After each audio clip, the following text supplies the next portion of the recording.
چند ساعت شده که منزل کردم؟ 4 ساعت منزل کردم. پای پیاده 4 ساعت دمی بر خیلی چه دیگه راه مونده 5 ساعت دیگه.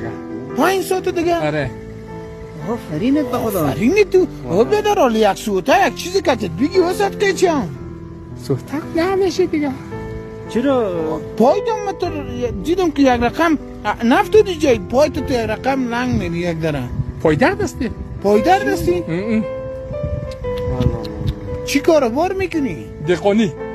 دهقانی؟ ولی خانه چلمجای یا چی؟ خانه به خارزار. خارزار.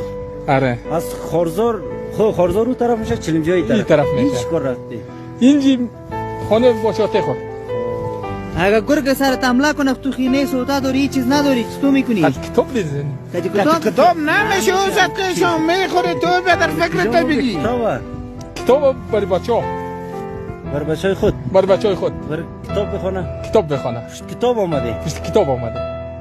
10 ساعت راه رفت پشت کتاب. آفرینش که بیادر در فکر اولاداست تو خال خودش بیادر مصروف دهقانی و یاسم رفته کتاب آورده باش که می اولادا بیادر درس بخونه آیندهش جور شه و آفرینت ماما وام در پای اوگور. حالا بر تو موتر استاد نکده ای رو؟ نه چرا؟ تو محترم نیست.